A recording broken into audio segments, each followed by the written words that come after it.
Ibu Kepala Sekolah SMP Negeri Karangdapo, yaitu Ibu Elvieni, yang sama-sama kita hormati Ibu Bapak Guru SMP Negeri Karangdapo, serta narasumber kita yang luar biasa. Ada 3 narasumber yang akan menyampaikan budaya positif di sekolah melalui keyakinan kelas. Baiklah Bapak Ibu, untuk keefektifan waktunya, langsung saja kita buka acara ini dengan sama-sama mengucapkan lafal basmalah. Baik, acara yang berikutnya yaitu menyanyikan lagu Indonesia Raya. Kepada Bapak Ibu dimohon untuk berdiri.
Mohon untuk duduk kembali. Baiklah, acara yang ketiga yaitu sambutan yang akan disampaikan langsung oleh Ibu Kepala SMP Negeri Karangdapo. Kepada beliau dipersilakan.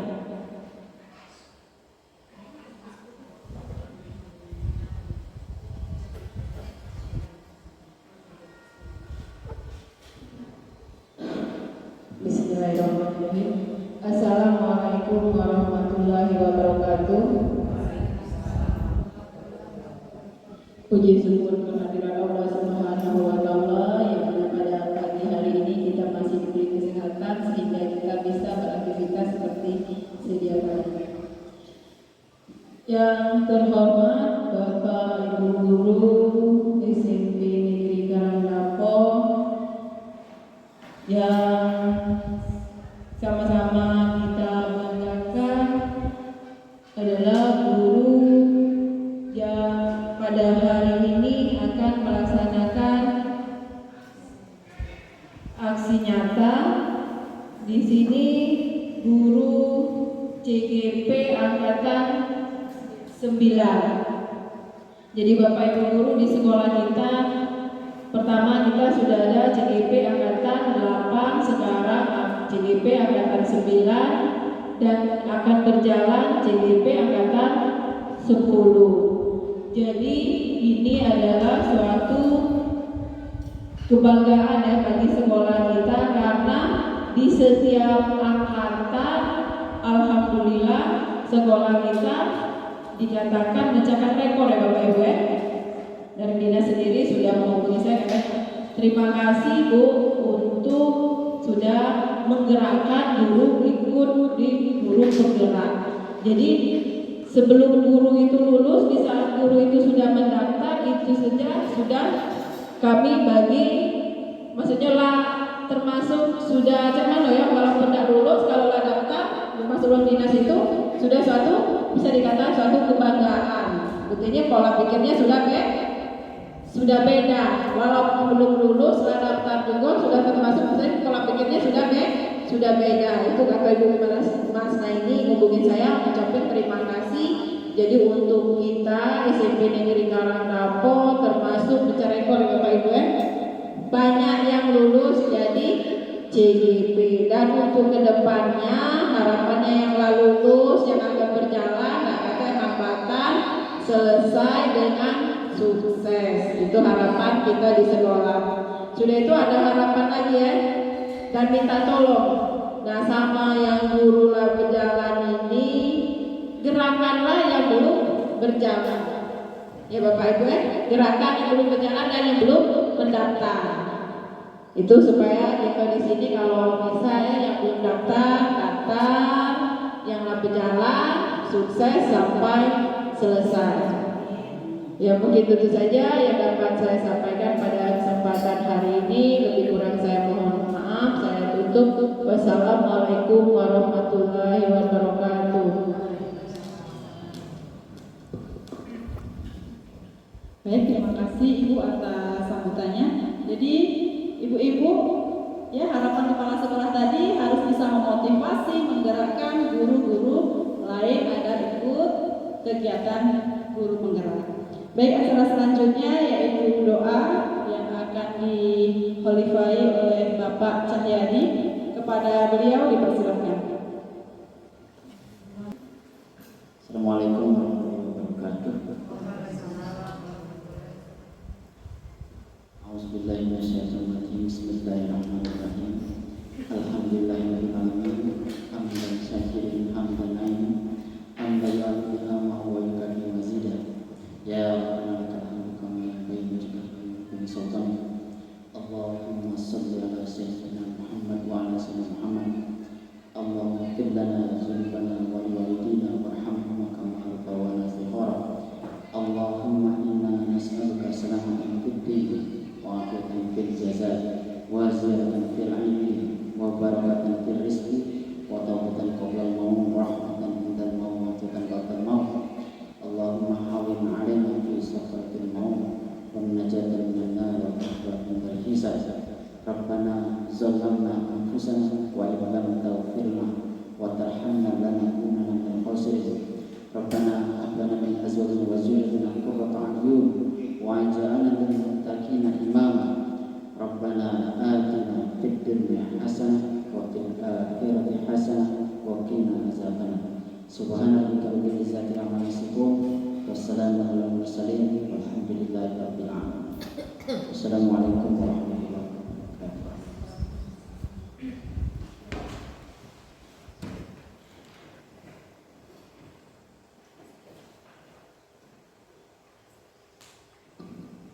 Alhamdulillah, terima kasih kepada Bapak Cahyadi.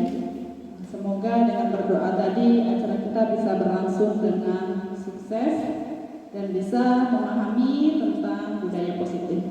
Baik Bapak Ibu, setelah doa maka berakhir pula kegiatan pembukaan kita pada pagi hari ini. Nanti akan dilanjutkan pemaparan dari calon guru penggerak angkatan 9. Selanjutnya sebelum saya tutup acara ini, marilah bersama-sama kita melafazkan lafaz hamdalah. Alhamdulillahirabbil alamin. Alhamdulillah, terima kasih atas kesempatannya dan kehadirannya pada pagi hari ini. Saya sebagai pemandu acara mohon maaf apabila ada kesalahan. Saya akhiri, wassalamualaikum warahmatullahi wabarakatuh. Assalamualaikum warahmatullahi wabarakatuh. Assalamualaikum warahmatullahi wabarakatuh. Oke, pertama-tama saya ucapkan terima kasih kepada Bapak Ibu Dewan Guru SMP Negeri Karangdapo, Bapak Guru yang hebat ya. Saya ucapkan terima kasih karena sudah menyempatkan waktunya untuk hadir pada pagi hari ini pada kegiatan diseminasi aksi nyata modul 1.4 budaya positif. Ya, puji dan syukur saya panjatkan kepada Tuhan Yang Maha Esa, berkat rahmat dan karunia beliaulah kita bisa hadir pada acara hari ini dalam keadaan sehat. Selanjutnya tidak lupa saya ucapkan terima kasih kepada Ibu Kepala Sekolah di sini Ibu Ibu Elvieni SPD telah memberikan kesempatan dan waktu untuk kami melakukan kegiatan aksi nyata ini. Oke, Bapak Ibu guru sekalian, salam dan bahagia. Oke, kenapa saya katakan salam dan bahagia? Seperti kayak instruktur-instruktur yang pernah kita lihat ya, selalu memulai kegiatan dengan kata-kata salam dan bahagia. Karena di sini kita diharapkan selalu berbahagia dalam melaksanakan tugas kita sebagai guru. Oke, ini profil saya rasa sudah tahu ya, saya Ana Erviena, calon guru penggerak angkatan ke-9. Nah, ini adalah ibu fasilitator saya. Jadi di dalam kegiatan guru penggerak itu ada yang namanya ibu fasilitator yang membimbing kami secara online. Ini Ibu Handayani MPD. Beliau merupakan salah satu guru di SMA Negeri Pali. Jadi dia orang Pali. Karena kan online jadi bisa dari jauh. Kalau ini saya rasa sudah tidak asing lagi ya Bapak Ibu karena sudah 2 kali dia kesini. Ini Ibu Dwi Asih Mutiasari SPD. Dia mengajar praktik saya yang alhamdulillah sudah 2 kali melakukan pendampingan individu. Oke, sebelum kita memulai ada baiknya kita melakukan kesepakatan kelas. Sama kayak di kelas kita mengajar. Sebelum mengajar kita membuat suatu kesepakatan kelas agar tidak terjadi hal-hal yang tidak diinginkan. Bukan yang diinginkan ya Bapak Ibu. Oke, yang pertama HP-nya di silent ya. Tolong bukan dimatikan, di silent aja, dikecilkan. Kalau ada yang nelpon nanti dulu nih lagi kegiatan aksi nyata. Karena saya juga calon guru penggerak, begitu ya percaya. Oke, yang kedua, angkat tangan kalau mau berbicara. Nanti ada sesi tanya jawab. Kalau memang ada yang mau ditanyakan, silakan. Kemudian di sini kita saling menghormati. Jadi ketika ada teman yang berpendapat, tolong didengarkan dulu, baru nanti kita akan melakukan yang lain. Oke, kemudian aktif dalam belajar. Jadi di dalam pemaparan ini kita diharapkan aktif untuk mencari tahu apa yang tidak kita tahu, memberitahu apa yang kita tahu. Oke, yang terakhir saling belajar. Seperti yang saya katakan tadi, di sini kita diharapkan saling berbagi ilmu, Bapak Ibu. Oke, next. Oke, pada topik diseminasi pada hari ini ada 7 topik. Yang pertama, perubahan paradigma belajar. Yang kedua, disiplin positif dan nilai kebajikan. Yang ketiga, teori motivasi, hukuman, penghargaan, dan restitusi. Kemudian keyakinan kelas, kebutuhan dasar manusia, 5 posisi kontrol, dan segitiga restitusi. Wih, banyak nih Bu, ada 7. Sampai sore kami di sini. Ini kami berbagi menjadi 2 bagian. Yang bagian 1, 2, 3, 4 itu saya, 3, 5, 6, 7 itu Bu Rizka. Saya rasa tidak terlalu lama ya Bapak Ibu. Kalau memang mau dijelaskan secara mendetail ke 7 poin ini, itu kurang lebih 3 minggu kami mempelajari ini semua. Nah, di sini saya ditugaskan untuk menyampaikan kepada Bapak Ibu hanya dalam waktu kurang lebih 2 jam atau 1,5 jam. Jadi ini sudah yang materi itu sudah diringkas seringkas mungkin Bapak Ibu ya. Oke, next. Oke, sebelum memulai ada sedikit pertanyaan romantik yang ingin saya tanyakan. Apakah hukuman dapat mendisiplinkan anak? Ada yang bisa ngasih pendapat apakah hukuman itu mendisiplinkan anak? Ayo Bapak Ibu hebat. Oke, Ibu Naya. Tolong pegang. Ya. Kalau menurut saya tidak semua hukuman dapat mendisiplinkan. Iya. Tergantung hukumannya. Oke. Terima kasih. Selain Ibu Naya, Ibu ini mungkin, Bu Esti.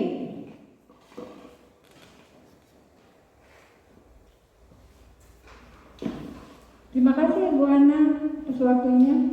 Menurut saya hukuman apapun bentuknya tidak boleh Bu. Oke. Ya. Oke, Bapak Ibu guru ada yang lain? Ibu Dan? Apakah hukuman itu mendisiplinkan anak? Oke, ini ibu kita yang paling kalah ya. Terima kasih. Kalau hukuman untuk mendisiplinkan anak, ternyata kalau untuk sekolah kita tuh ternyata tidak mendisiplinkan. Namun kalau diberi hukuman ya anaknya tuh nurut. Kalau untuk mendisiplinkan saya rasa kurang ini. Oke, menurut beberapa guru hampir sama ya, bahwa apakah hukuman itu mendisiplinkan mereka oke, ada satu lagi Pak Hatta, maaf Pak Hatta.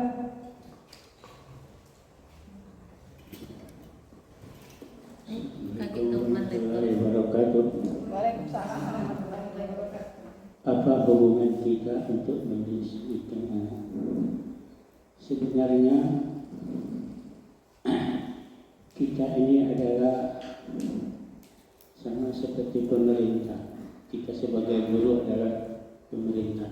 Pemerintah itu sudah mempersiapkan anak-anak Indonesia yang siap untuk membantu pemerintah kelak.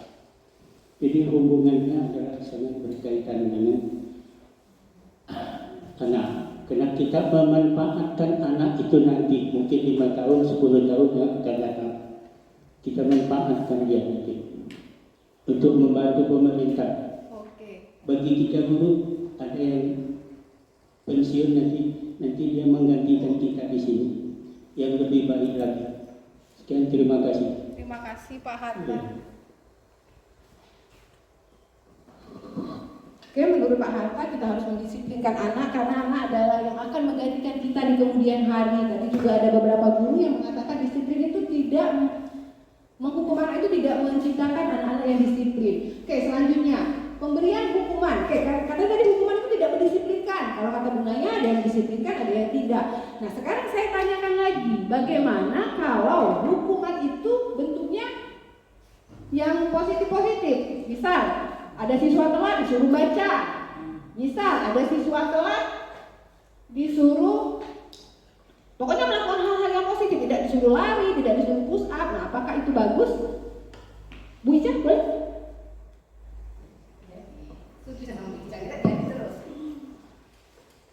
Yang nomor 2 tadi ya? Iya, pemberian hukuman dengan hal positif seperti membaca, apakah dapat meningkatkan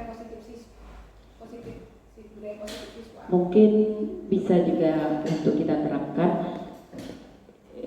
Contohnya siswa terlambat, kita suruh untuk dia baca atau menghafal ayat pendek, bisa mungkin.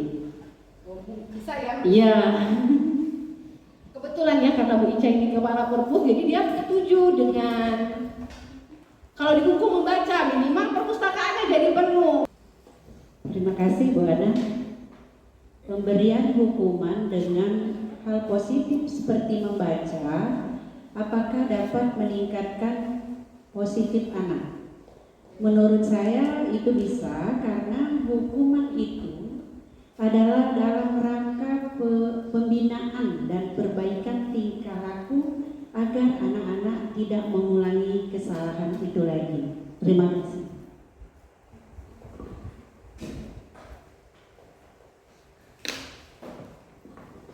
Oke, baiklah, kalau menurut Ibu Susi, disiplinan itu menghukum anak dengan hal-hal yang positif bisa meningkatkan kedisiplinan anak. Oke ya, jadi pertanyaan yang ketiga ini ya, pemberian penghargaan apakah bisa meningkatkan motivasi belajar anak? Tadi yang pertama, menghukum itu tidak menimbulkan kedisiplinan anak. Kemudian menghukum yang positif, ada yang mengatakan bisa menimbulkan budaya-budaya positif, ada yang mengatakan tidak. Nah, terakhir yang ingin saya tanyakan, kalau dengan penghargaan, kan kita sering nih, kayak anak-anak kalau bisa menjawab, ibu kasih ini, ibu kasih bintang-bintang. Kalau di SD, kalau kita di SMP, dan saya pribadi pernah melakukannya.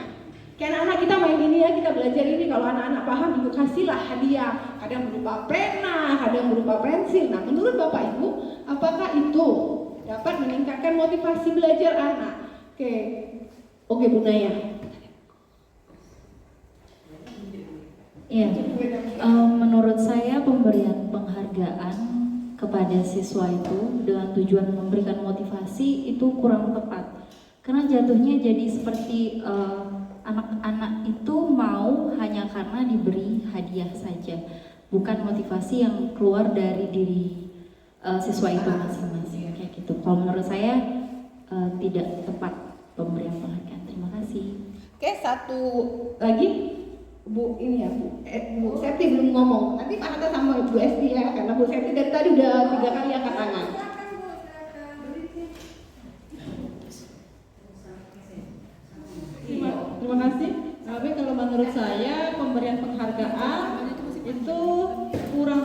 dalam meningkatkan motivasi belajar siswa.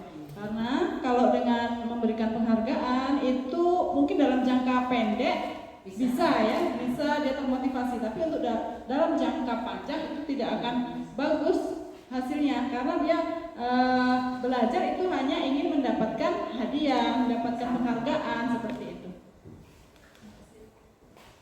Oke, baiklah ya, secara garis besar berarti pendapat Ibu Naya dan Bu Septi sama. Penghargaan itu tidak selamanya meningkatkan motivasi belajar siswa.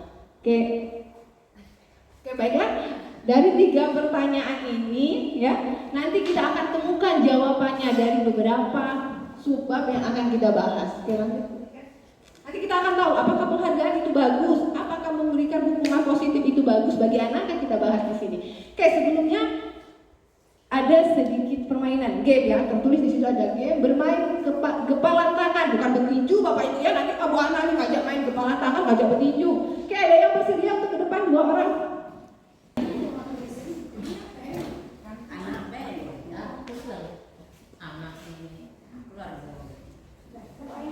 Oke, Bu Lia silakan tulis apa yang berharga menurut Bu Lia. Oh, Bu Septi, ternyata Bu Lia yang lebih lihai merayu. Tanya dulu siapa yang lihai merayu. Ternyata Bu Lia. Bu Riri lihai juga, ternyata Bu Naya membuka kepala tangannya, kan lihai berarti. Atau Bu Naya yang udah terpengaruh. Ini boleh ngapain aja. Berarti tidak berharga ya dikasih. Saya pertama coba dengan cara rayuan ya Bapak Ibu. Septi, cantik ini Dek hari ini. Batik kuning. Apa Dek di dalam makanan? Boleh tak Ayu minta? Boleh. Ternyata tidak bisa Bapak Ibu dengan cara dirayu. Mau kita apain ya biar terbuka. Di tangan Septi ada satu. Berilah sama aku lah Septi. Ayolah Septi, ini paling berharga dalam kasihan lah, ini sakit-sakit datang ke sini. Nyerah Bu Ana, tidak bisa. Iya. Oke, ternyata di sini Bu Lia tidak selihai Bu Riri melayaninya ya. Oke, terima kasih untuk Bu Lia dan Bu Septi. Bu Septi, kita suruh buka dulu. Apa sih yang berharga sampai sebegitunya nggak mau ngebuka? Kesehatan, oke ya, ternyata benar. Kesehatan itu hal yang paling berharga karena walaupun banyak uang, makasih ya Bu Septi. Karena walaupun banyak uang, kalau badan tidak sehat, jangankan mau memikirkan jalan-jalan, mikir kena berangkat sekolah, lesu. Enak, oke ya. Jadi dari apa Pak Hatta? Nyenggong atau Pak Hatta. Oke ya. Jadi dari permainan gepalan tangan ini apa sih Bu maknanya? Jadi di sini dari ilustrasi ini kita bisa melihat bahwa ya sebenarnya kita itu nggak bisa mengontrol orang lain. Ya, kita tuh tidak bisa menyamakan kau tuh harus sama aku. Kau harus melakukan apa yang aku katakan. Nah, itu begitu juga sama siswa, sama peserta didik, sama murid ya. Mungkin kita selama ini merasa murid itu nurut kalau aku suruh nyapu kau, kerjain PR, kalau enggak nilai kau kurangi, kalau enggak dapat nilai, kalau enggak begitu banyak ancaman yang kita berikan kepada murid. Nah, jadi murid nurut. Nah, kenapa seperti itu? Itu bukan karena kita bisa mengontrol mereka, bukan. Oke, next. Itu terjadi karena yang pertama, ya, perubahan paradigma, ya. Kenapa kita beranggapan kalau kita itu bisa mengontrol murid? Yang pertama adanya ilustrasi mengontrol murid, kemudian ilustrasi bahwa kritik dan membuat orang merasa bersalah dapat menguatkan karakter. Kemudian ilustrasi bahwa penguatan positif, efektif dan bermanfaat. Kemudian ilusi bahwa orang dewasa memiliki hak untuk memaksa. Oke, yang pertama ilustrasi guru mengontrol murid. Kita selalu di sini ya. Pada dasarnya kita tidak dapat memaksa murid untuk berbuat sesuatu jikalau murid tersebut memilih untuk tidak melakukannya. Walaupun tampaknya guru sedang mengontrol perilaku murid, hal demikian terjadi karena murid sedang mengizinkan dirinya dikontrol. Jadi di sini bukannya murid kita bisa mengontrol murid harus melakukan ini, harus melakukan itu, bukan. Di sini murid, biarlah aku dikontrol sama guru A, sama guru B. Yang dilakukan murid hanyalah ketakutan dihukum. Bukan kita yang bisa mengontrol, tapi mereka membiarkan diri mereka dikontrol oleh kita. Weh, kalau aku udah kawin ke ini, lo kak disuruh nyapu.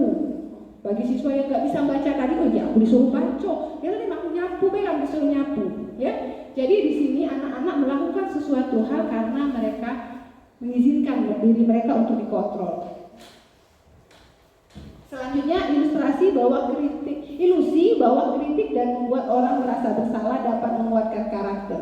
Penguatan positif atau bujukan adalah bentuk-bentuk kontrol, segala usaha untuk mempengaruhi murid agar mengulangi suatu perilaku tertentu. Oke, jadi kayak tadi ilustrasi, saya membiarkan Bu Lia merayu Bu Septi sebisa mungkin. Apapun dilakukan agar Bu Septi bisa membuka kepala tangannya, tapi ternyata tidak berhasil. Karena apa? Karena posisi kontrol ada di diri Bu Septi. Kalau kata Bu Septi nggak mau, apapun itu nggak bisa. Nah, kalau Bu Naya tadi berarti kasusnya Bu Naya orang yang memang sudah terpengaruh, bukan berarti kita bisa mengontrol Bu Naya. Bukan berarti Bu Dedi bisa mengontrol Bu Naya, bukan. Karena memang Bu Naya udah mau aja lah dibuka, nggak apa-apa. Ya, itu maksudnya ilusi tadi. Oke, selanjutnya. Ilusi bahwa semua penguatan positif efektif dan bermanfaat. Menggunakan kritik dan rasa bersalah untuk mengontrol murid. Jadi kita menggunakan kritik dan rasa bersalah untuk mengontrol murid menuju pada identitas gagal. Mereka belajar untuk merasa buruk tentang diri mereka sendiri. Kita sering mengejas kayak, misalnya ada anak-anak yang nakal, kita sering mengatakan, kau ini nakalnya, kau ini itunya. Nah itu sebenarnya tidak boleh Bapak Ibu, karena kita mengejas anak itu. Jadi dalam benak mereka, berarti aku ini nakalnya, berarti aku ini nakalnya. Saya pribadi Bapak Ibu ya, kalau di rumah marah sama siapapun, entah sama adik, entah sama anak, saya selalu bilang, nah, dak pinter kaget, tidak pernah ngomong. Saya nggak pernah bilang, bodoh, nggak pernah. Kalau terlalu sering kita bodoh, akhirnya ya bodoh. Tapi kalau kita menggunakan kata-kata nanti tidak pintar loh nak, yang diingat sama anak kita pinter, akhirnya pinter yang nyangkut, ya nggak Bapak Ibu? Oke, next lagi. Boleh sambil senyum, boleh kok Bu, jangan saya kayak ilusi oke. Nah jadi dari ilustrasi tadi, dari ilustrasi yang kita lakukan tadi, ada beberapa stimulus ya yang harus kita ubah.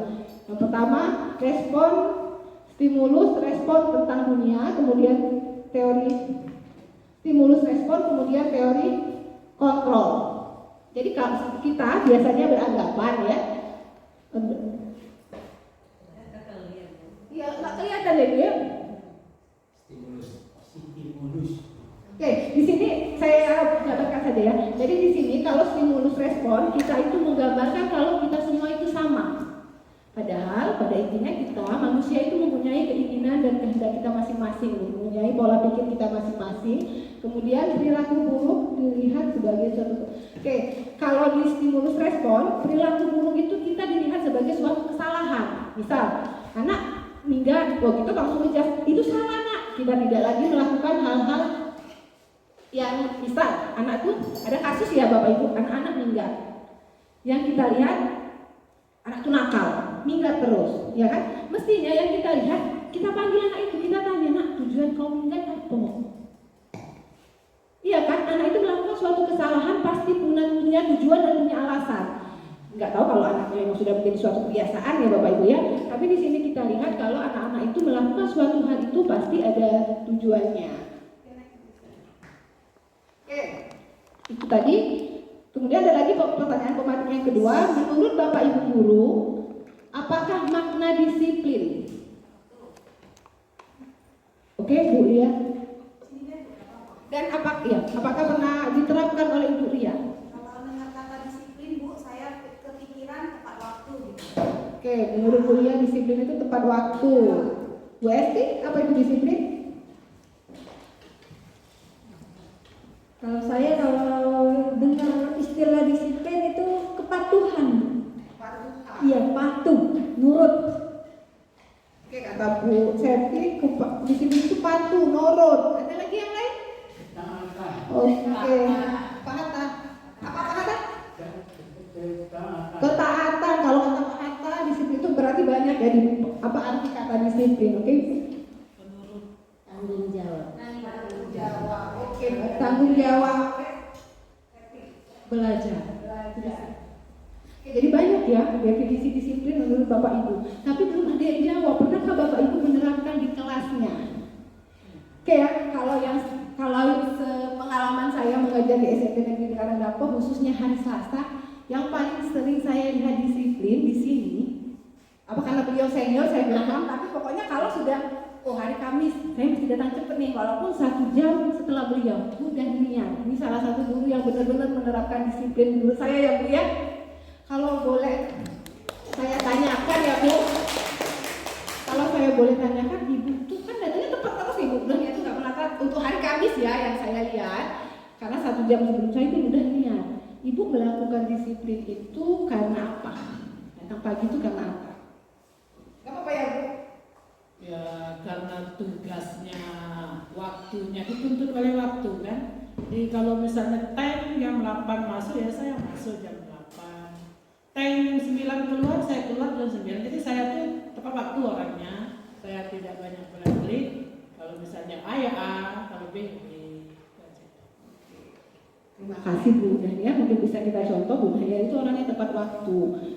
Kalau saya yang muda kayaknya harus banyak belajar memang dari Bu Dahlia ya. Oke, next. Nanti kita bahas pertanyaan pematik ini akan kita temukan jawabannya nanti di sub-sub terakhir. Apa itu penghargaan dan kayak sekarang apa itu disiplin. Oke, lanjut Bu Lisa.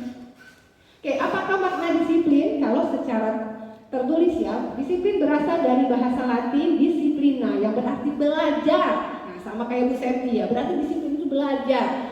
Oke, makna asal dari kata ini berkonotasi dengan disiplin dari murid-murid. Oke, disiplin diri membuat orang menggali potensinya menuju sebuah tujuan dari apa yang dihargai. Jadi disiplin itu membuat orang-orang itu tahu apa sih tujuan yang ingin dia capai, itu ya. Jadi dalam budaya kita, mana kata disiplin dimaknai menjadi sesuatu yang dilakukan seseorang pada orang lain untuk mendapatkan kepatuhan. Jadi kalau kita secara awam itu memaknai disiplin itu patuh pada peraturan, datang tepat waktu, pokoknya segala sesuatu yang sesuai dengan peraturan. Itu kalau sudah melakukan sesuatu yang sesuai dengan peraturan, dan disiplinlah itu. Ya, padahal sebenarnya disiplin itu adalah belajar. Kita belajar untuk menghargai waktu, belajar untuk melakukan sesuatu menjadi semua kebiasaan positif kita lakukan. Oke. Tujuan dari disiplin positif adalah menanamkan motivasi pada murid-murid kita, yaitu untuk menjadi orang yang mereka inginkan dan menghargai diri sendiri dengan nilai-nilai yang mereka percayai. Oke ya, jadi menanamkan disiplin positif itu agar siswa itu bisa menghargai dirinya sendiri. Oke, jadi dari disiplin tadi, ini siswa sudah bisa menerapkan disiplin.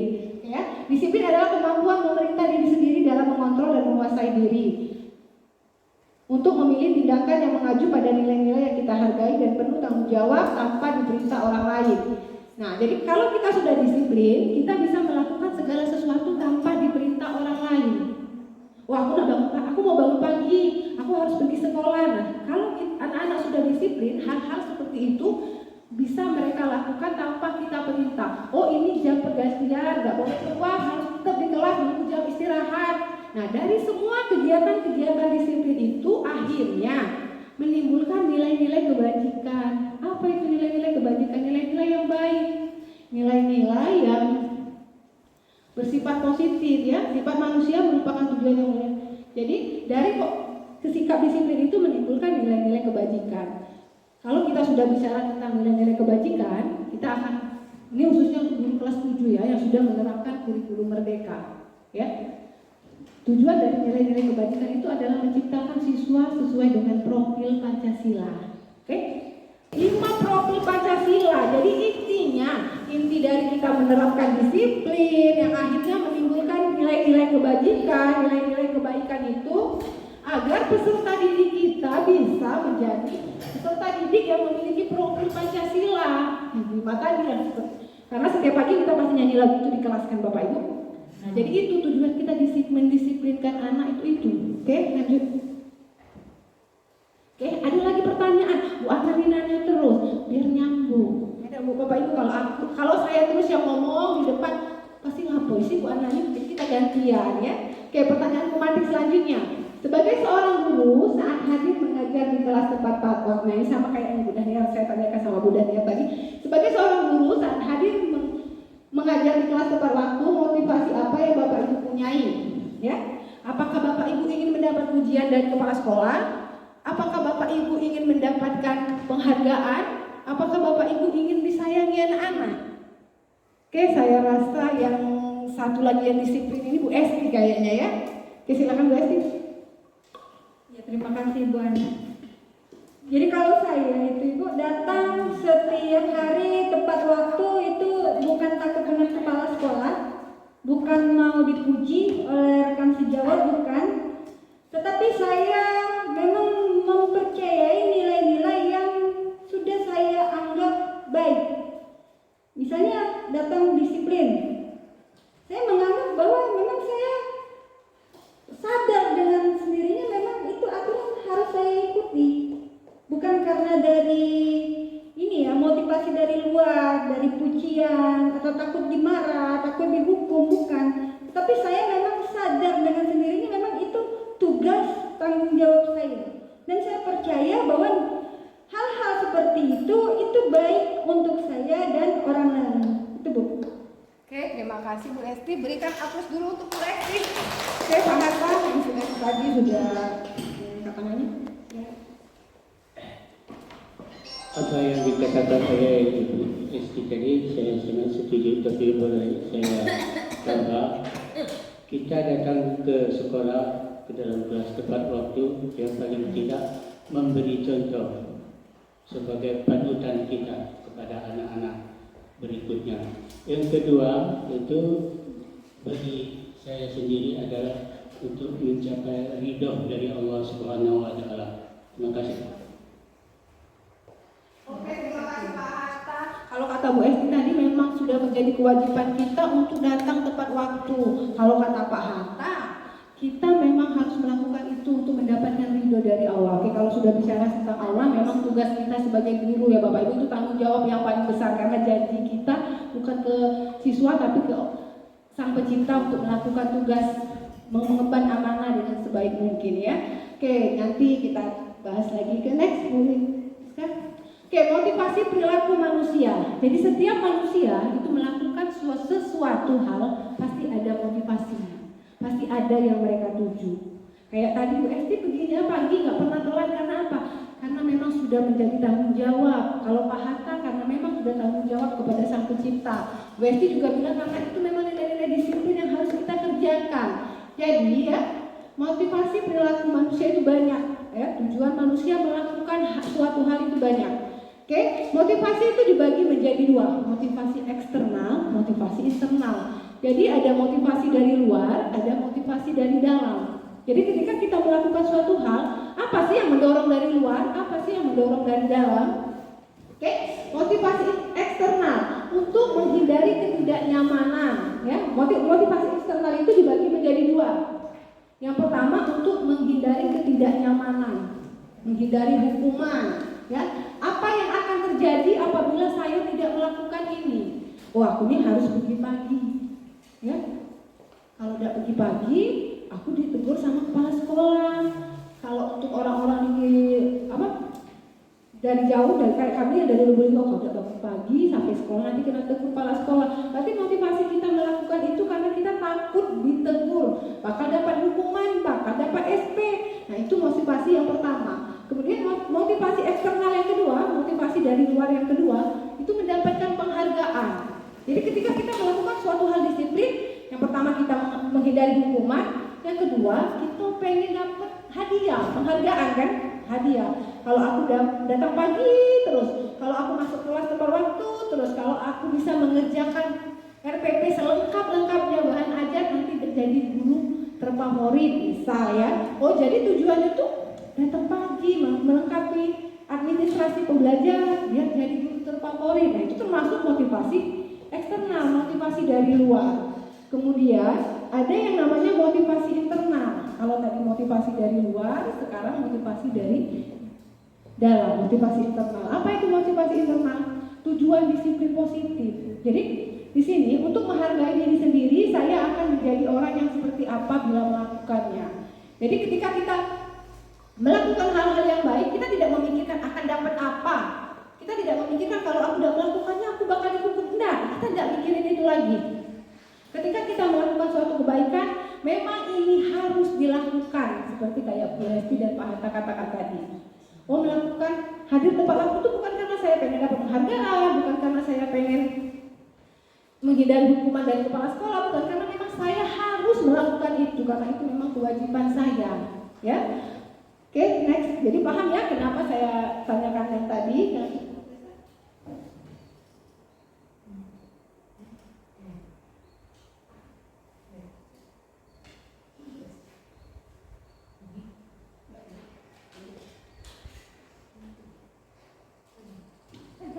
Oke, ada yang ingin saya tanyakan lagi. Apakah yang Bapak Ibu lakukan?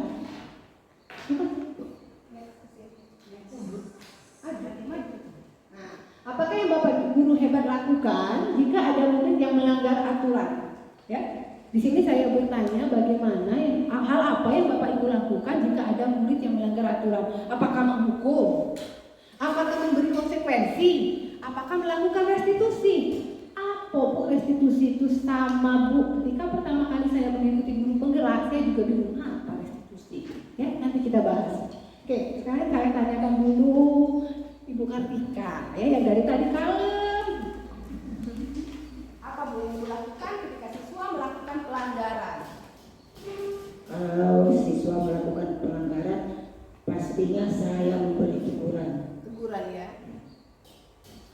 Kalau sudah berkali-kali, mungkin tegurannya bisa berupa yang kayak gimana? Cuman, jangan nakal lagi gitu ya Bu?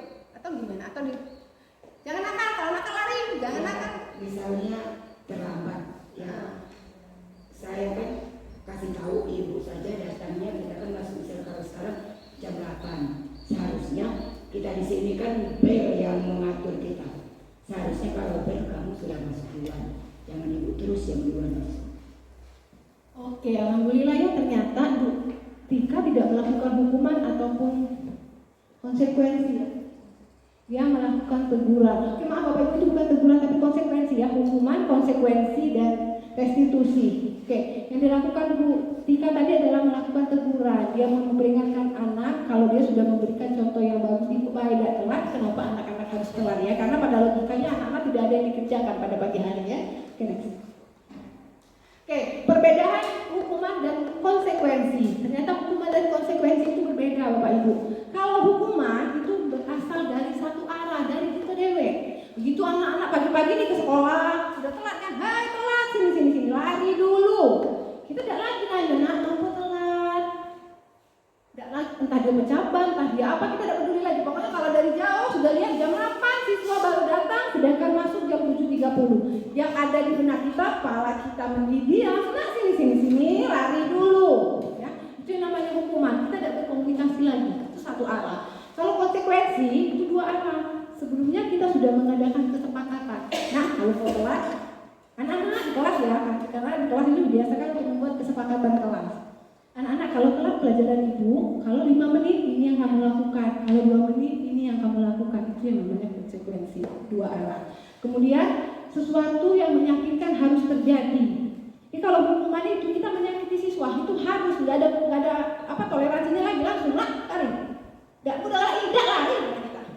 Itu hukuman ya. Tapi kalau konsekuensi sesuatu yang harus terjadi juga, tapi dampaknya itu cuma sebentar. Kalau hukuman kan, ya Allah aku. Ada nggak Bapak Ibu yang pernah dihukum waktu sekolah? Ada nggak yang masih keinget? Entah itu, kalau TK nggak mungkin ya dihukum sama guru TK, SD, SMP, SMA. Nah, ya dihukum oleh gurunya. Nah itu kita keinget sampai sekarang.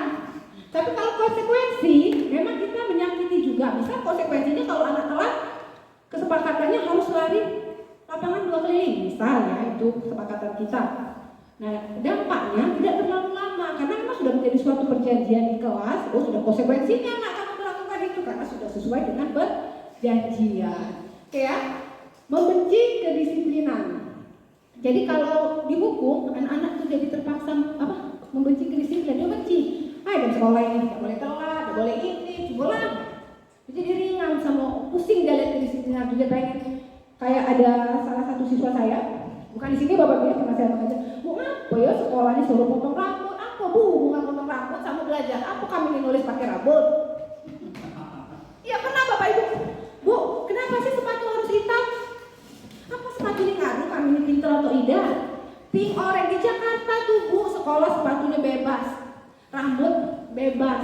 Anak-anak kita sekarang kritis bapak ibu, disuruh potong rambut. Tadi pagi barusan kejadian kadek itu kelas berapa, rambutnya panjang tapi yang apa?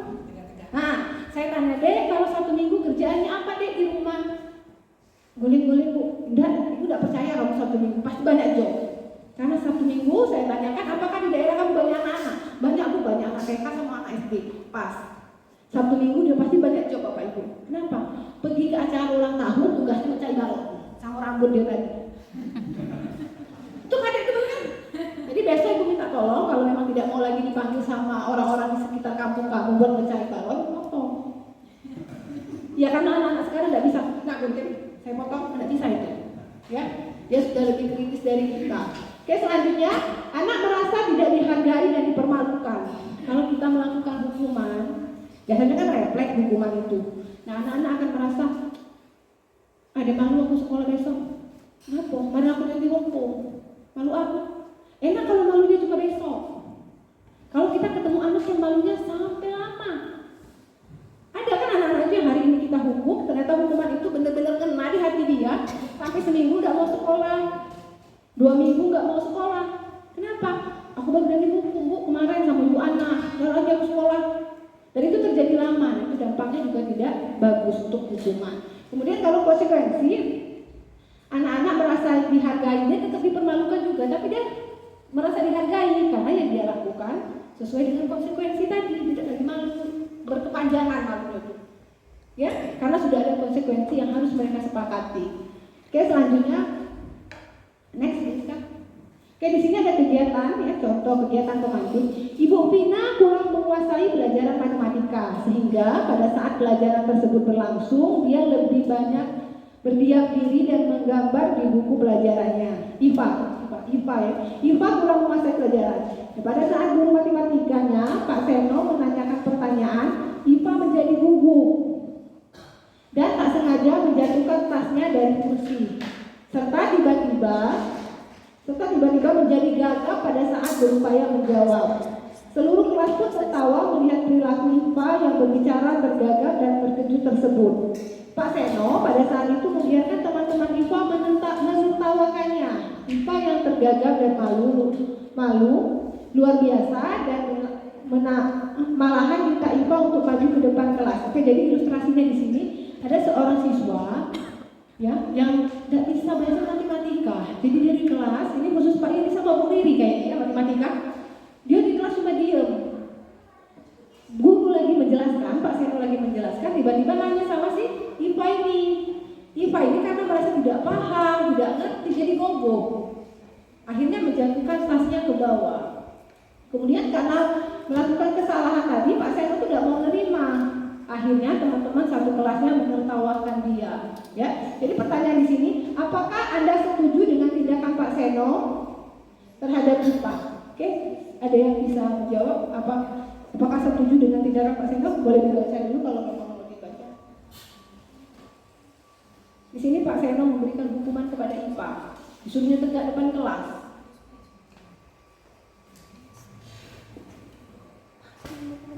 Oke, saya coba menjawab Bu Ana ya dari kegiatan pemanik itu.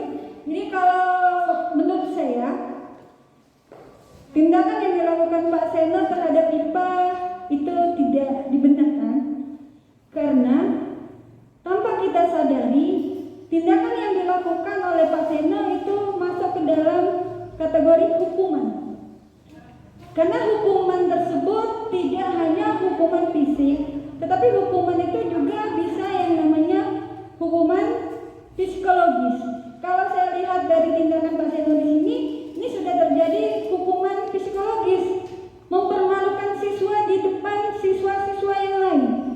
Itu menurut saya Bu Ana hukuman secara psikologis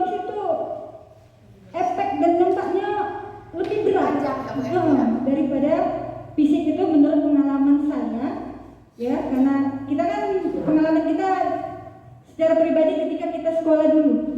Ketika diomong sama guru atau dipermalukan, itu kan ingatnya sampai sekarang Bu Ana ya. Kalau fisik dicubit, mungkin hari ini sudah lupa.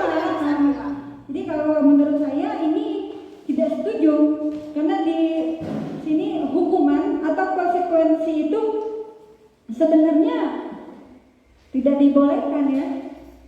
Tetapi daripada hukuman, Mending konsekuensi lebih baik konsekuensi, tetapi diminimalisirkan. Kalau bisa jangan ada yang namanya hukuman atau konsekuensi. Kesadaran dari anak itu sendiri timbul sehingga tidak ada yang namanya hukuman atau konsekuensi yang akan terjadi tentunya di sekolah kita ya Bang ya. Itu saja, terima kasih. Oke, kalau menurut Bu Esti yang dilakukan Pak Seno adalah hukuman, ya langsung jawab pertanyaan yang kedua adalah hukuman. Jadi sebisa mungkin kita tidak melakukan hukuman terhadap anak ya. Konsekuensi memang lebih baik daripada hukuman, tapi sebisa mungkin kita menghindari keduanya. Oke, next.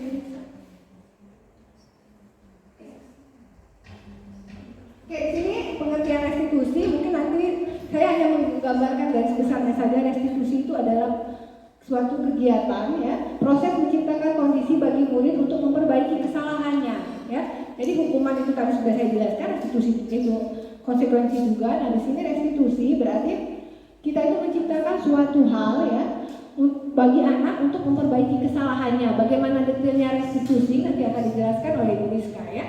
Oke, next.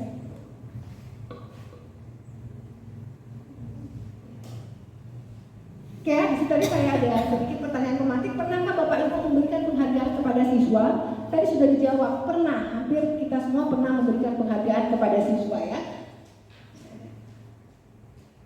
Oke, jadi penghargaan kepada siswa itu ternyata seperti yang dikatakan Ibu Nanya dan Ibu siapa tadi ya, mengatakan kalau memberikan penghargaan itu kadang-kadang berdampak baik juga.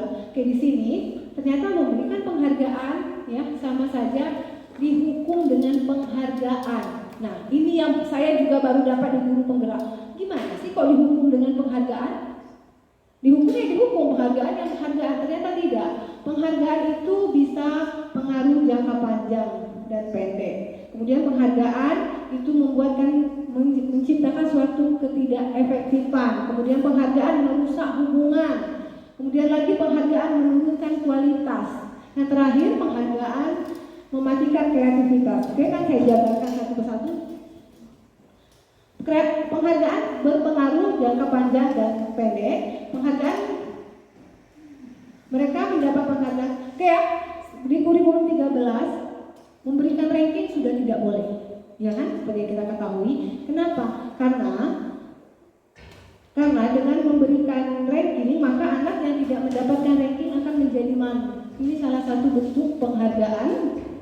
Itu memberikan dampak yang dalam jangka panjang dan jangka pendek. Karena ketika seorang anak tidak mendapatkan peringkat di kelas saja, misal anak-anak ini maksudnya apa? Bu yang ranking 1 B bu yang ranking 2 B bu, itu sudah secara tidak langsung menunjukkan kalau mereka udah minder, mereka udah males. Toh aku udah ranking, apa yang ditanya? Iya kan? Bu yang ranking 1 baik, kan dia ranking 1 bu, pasti dia pinter. Iya kan?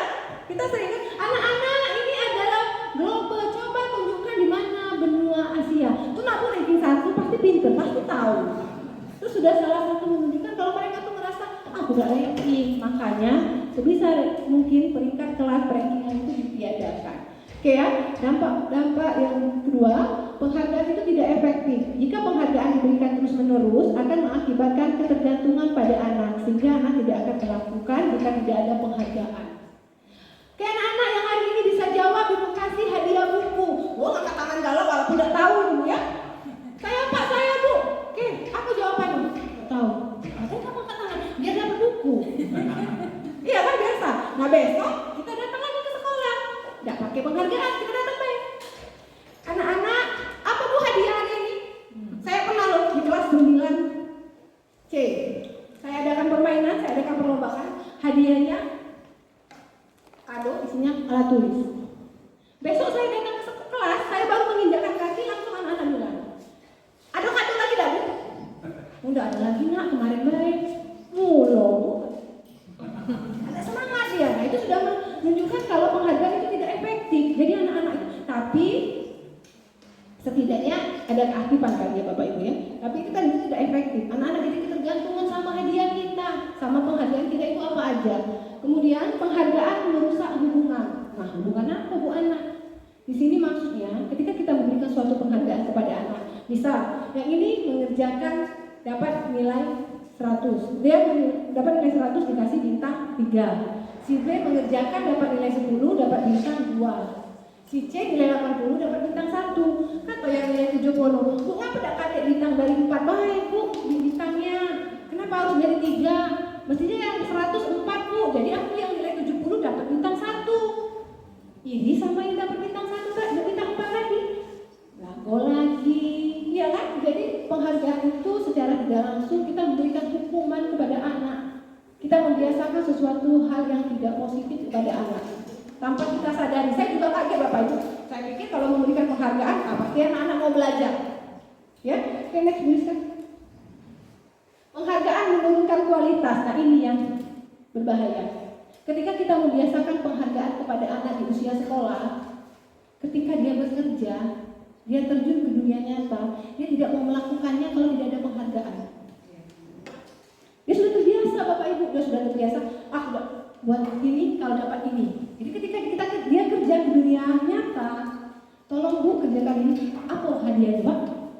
Apa imbalannya Pak? Dia terbiasa. Karena sudah dari dini kita biasa dengan penghargaan. Ketika melakukan suatu hal harus dapat imbalan, harus dapat penghargaan, harus dapat pujian. Ketika dapat tugas dari pimpinan, setelah selesai mengerjakan pimpinannya biasa aja, ada orang lagi yang disuruh Bapak ini. Sudah nyuruh, sudah itu aja, tidak ada apa-apa. Ya, jadi penghargaan itu menurunkan kualitas anak. Mungkin bukan sekarang, tapi nanti ketika dia berada di dunia kerja. Oke, yang terakhir, penghargaan mematikan kreativitas. Jadi kalau tidak ada penghargaan, anak-anak nggak mau berkreativitas. Kita stop. Tapi kalau ada penghargaan, ya semuanya dia lakukan. Yang penting dapat penghargaan tadi. Tapi kalau, nak kerjakan soal ini ya, tapi kali ini kita nggak dapat apa-apa, cuma ibu nilai saja. Gila kerja. Tapi nak kerjakan ini ya, ini ada kado. Wah, 1 jam nggak nyampe selesai. Tapi kalau anak-anak silakan nanti yang bagus ibu kasih nilai bagus. Ya, nilai saja Bu, santai lah. Itu kan namanya mematikan kreativitas. Oke, itu tadi untuk yang dimaksud dihukum dengan penghargaan. Selanjutnya, terakhir pimpinan kelas karena selanjutnya ini akan dijabarkan oleh Bu Rizka. Jadi dari baik, betul ya Bapak Ibu. Jadi pada kesempatan ini kami akan mendiseminasikan mengenai budaya positif di modul 1.4. Saya dan Bu Ana adalah calon guru penggerak angkatan 9 yang pada kesempatan ini tentu saja akan berbagi informasi gitu tentang budaya positif yang harus diterapkan di sekolah. Baik, terima kasih. Baik, assalamualaikum warahmatullahi wabarakatuh. Salam sehat dan bahagia ya Bapak Ibu untuk kita semua, dan terima kasih karena masih bersedia hadir dalam kegiatan hari ini. Jadi 3 materi tadi sudah disampaikan oleh Bu Ana dengan sangat menarik, dengan sangat interaktif. Kemudian saya akan menyampaikan 3 materi lanjutannya, yaitu kebutuhan dasar manusia, 5 posisi kontrol, kemudian ada segitiga restitusi. Jadi 3 poin ini adalah bagian dari budaya positif yang tadi sudah disampaikan oleh Bu Ana di depan. Jadi pada kesempatan ini saya Rizka Merita, calon guru penggerak angkatan 9 yang difasilitatori oleh Ibu Dia Suryanti Retnasari, kemudian pengajar praktik oleh Bapak Sahrianto. Baik, kita explaining dulu Bapak Ibu ya, sedikit ya, sambung kata aja kok. Jadi misalnya saya sebutkan kata saya, Bu Septi nyambungnya apa misalnya? Ke pasar, ke satu kata aja ya. Satu kata aja, cukup satu kata. Jadi kita ingin melatih fokuskan konsentrasi. Baik, saya mulai ya Bapak Ibu ya. Jadi saya mulai satu kata, kemudian nanti disambung Bu Septi, Bu Susi, dan seterusnya dan seterusnya. Baik, saya mulai. Saya, apa Bu Septi? Melangkah. Sekolah. Saya melangkah sekolah. Bu Emma? Ke pasar.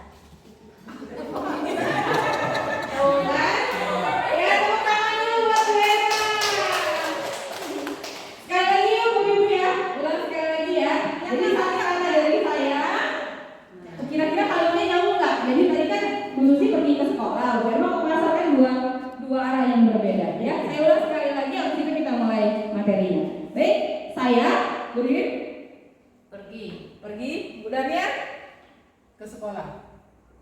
Pak Selin Hari Sabtu untuk belajar. Bu Wan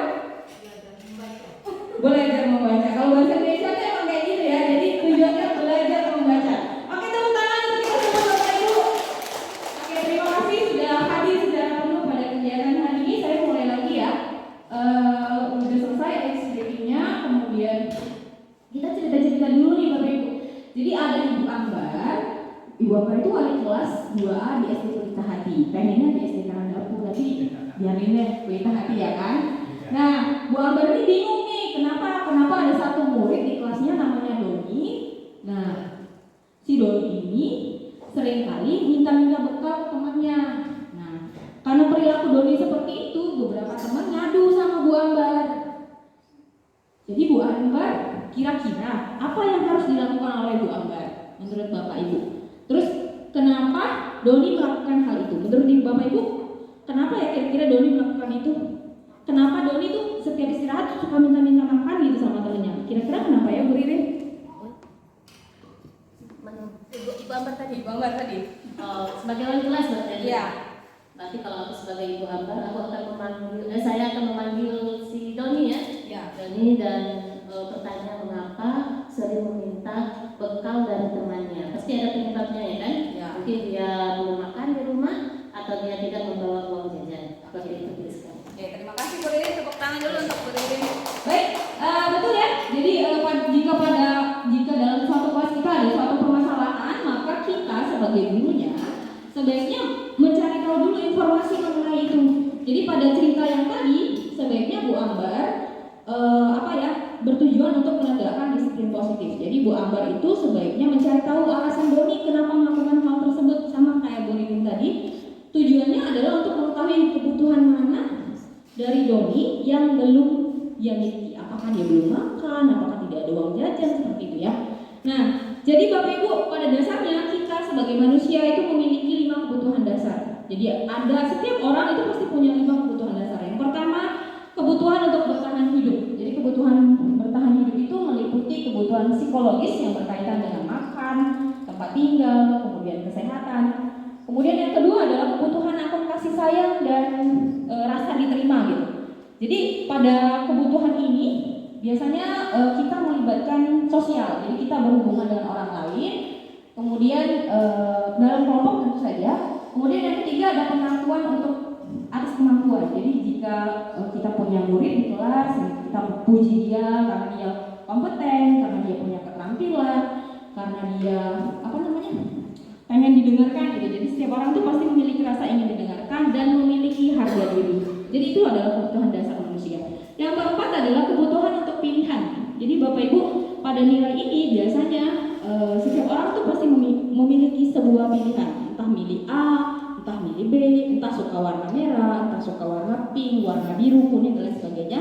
Dan itu adalah kebutuhan dasar manusia. Yang terakhir, kebutuhan dasar yang terakhir yaitu kebutuhan untuk merasa senang. Kalau senang itu biasanya ekspresikan dengan tertawa, bermain, gembira, mungkin bernyanyi juga termasuk salah satu bentuk dari kebutuhan untuk rasa senang. Nih kita cerita lagi ya Bapak Ibu ya. Jadi bagian saya ini banyak kasusnya gitu yang harus kita jadi contoh. Jadi kita identifikasi dulu ya. Jadi ada seorang siswa TKB namanya Bima selalu keluar kelas menuju jalan raya di depan sekolah. Padahal di depan sekolahnya itu ramai kendaraan. Nah, perilaku Bimo ini ternyata membuat Bu Ani bingung. Sampai-sampai Bu Ani seringkali mengejarnya. Nah, beberapa kemungkinan yang diberikan Bimo pada saat ditanya Bu Ani kira-kira apa? Misalnya Bimo ini kan hobi jalan-jalan nih gitu keluar kelas, padahal di luar kelas itu banyak kendaraan. Nah, si Bimo ini ketika ditanya Bu Ani jawabnya, "Enggak apa-apa Bu, aku senang kejar-kejaran dengan Bu Guru." Jadi dia waktu kita kejar, responnya Bimo ngomong, "Saya senang dikejar-kejar Bu Guru." Iya, saya senang nih dikejar-kejar Bu Guru gitu. Kenapa? Padahal kita mungkin nongol juga kan. Nah, ternyata respon Bimo yang seperti itu adalah salah satu indikator kebutuhan dasar dia yang berupa kesenangan. Jadi dia suka gitu, dia suka lari-lari. Padahal kita melihatnya ketika dia lari-lari ke jalan itu kan berbahaya karena banyak kendaraan. Si Bimonya senang karena itu adalah kebutuhan dia berupa kesenangan. Ini ada satu lagi contoh kasus ya. Jadi tahun ini Dimas genap berusia 17 tahun. Ia senang sekali ketika ayahnya mulai mengajarkan cara menyetir mobil. Jadi setiap akhir pekan ia berlatih menyetir. Ia terlibat senang sekali berlatih sampai akhirnya bisa nyetir. Nah, ketika ibu bertanya kepada Dimas apa yang membuat dia ingin bisa menyetir mobil. Nah, ketika jawaban Dimas, jadi ibunya tanya ke Dimas, kenapa kamu mau nyetir gitu kan? Padahal anak 17 tahun kan sukanya kita deg-degan ya, nanti di jalan ketemu apa, nanti nabrak apa gitu. Tapi ternyata Dimas waktu ditanya sama ibunya, responnya si Dimas itu adalah nggak apa-apa kalau saya bisa nyetir. Tujuannya biar bisa jalan-jalan sama teman-teman gitu jawabannya. Jadi dari jawaban anak itu, dari jawaban seseorang itu kita bisa mengetahui kebutuhan dasar apa yang dia ingin penuhi. Jadi ketika Dimas mengatakan biar bisa jalan-jalan naik mobil sama teman-teman, nah itu berarti adalah kebutuhan berupa cinta dan kasih sayang. Jadi Bapak Ibu, mau kita sebagai orang dewasa, mau anak-anak kita di kelas juga itu semua orang memiliki 5 kebutuhan dasar. Dan itu mudah-mudahan kita bisa fasilitasi kita mampu melihat jedahnya, kita mampu melihat waktu space-nya sehingga kita bisa mengambil suatu tindakan yang nanti ada hubungannya dengan segitiga restitusi. Jadi kebutuhan dasar itu pada manusia ada tadi ya, ada makan, minum, tertawa, kemudian penerimaan, harga diri, kemudian pilihan.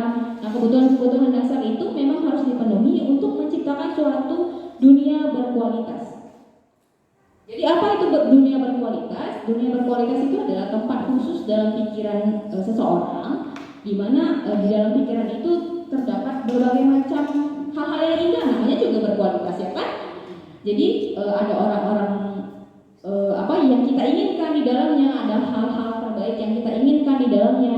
Kemudian salah satu syarat untuk menciptakan dunia berkualitas itu adalah terpenuhinya 1 atau 2 dari kebutuhan dasar manusia tersebut. Nah, kita pun sebagai guru tentunya ingin sekali memasukkan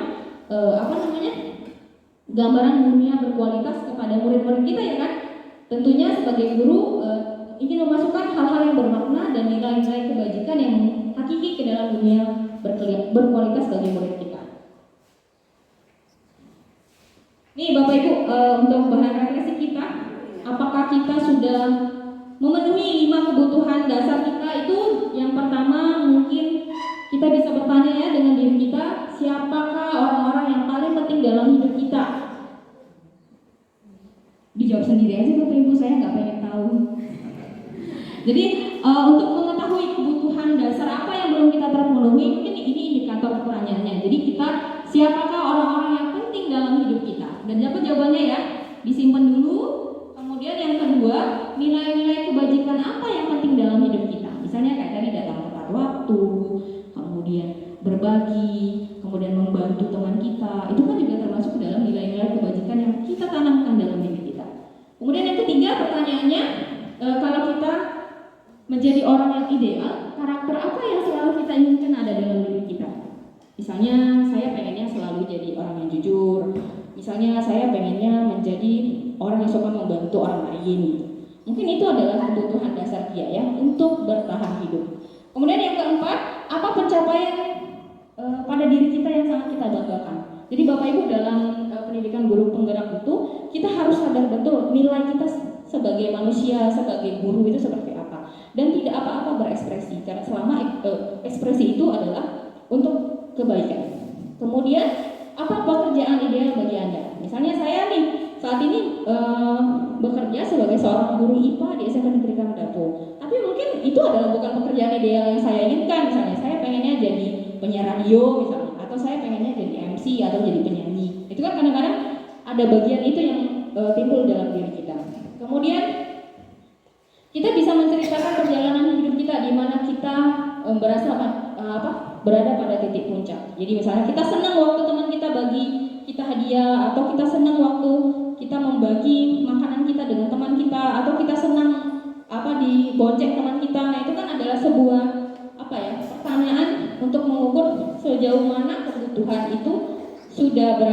disiplin kita. Yang terakhir, apa yang paling bermakna dalam hidup kita?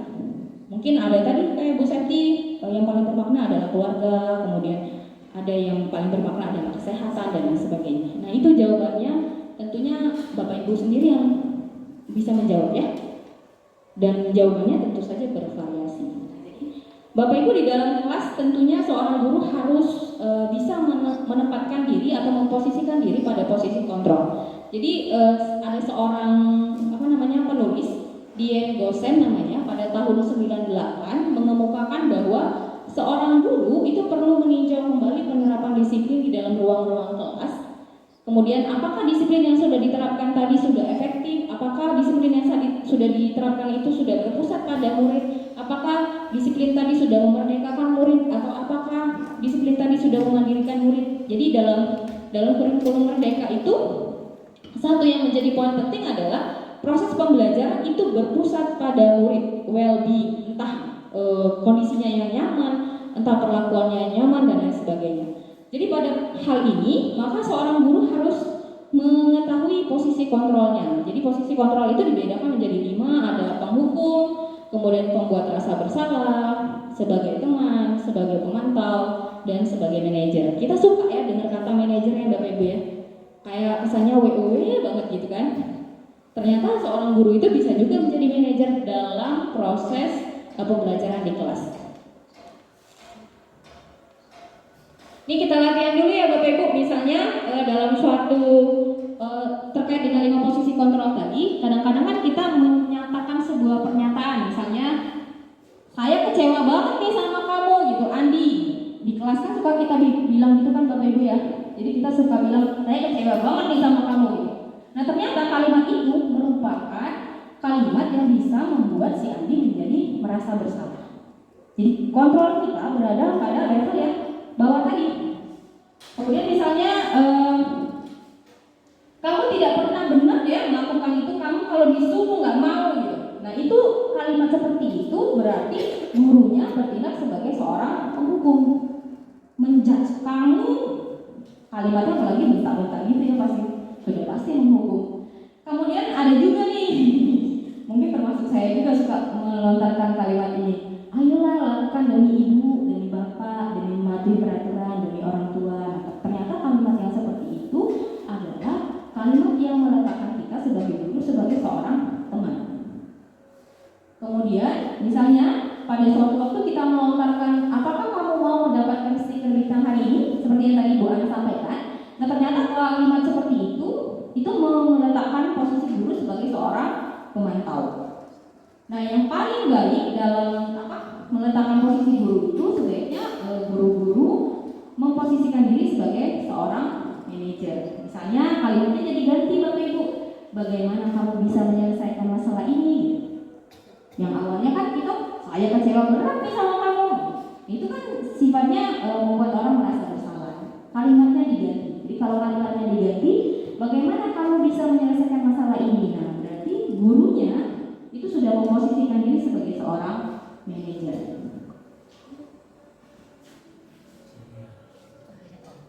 Ini Bapak Ibu 5 posisi kontrol tadi ada menghukum, pembuat rasa bersalah, sebagai teman, sebagai pemantau dan sebagai manajer. Kemudian saya bacakan dari sini deh. Sebagai penghukum biasanya kita menghadirkan kalimat dengan menghardik atau menunjuk. Itu kalimatnya menyakiti, menyindir gitu, termasuk menghukum ya. Kemudian bisa juga kalau tadi misalnya membuat rasa bersalah itu ibu kecewa banget sama kamu, walaupun disampaikan dengan kalimat yang lembut mungkin, tapi kalau kalimatnya ibu kecewa banget sama kamu, nah itu adalah membuat rasa bersalah.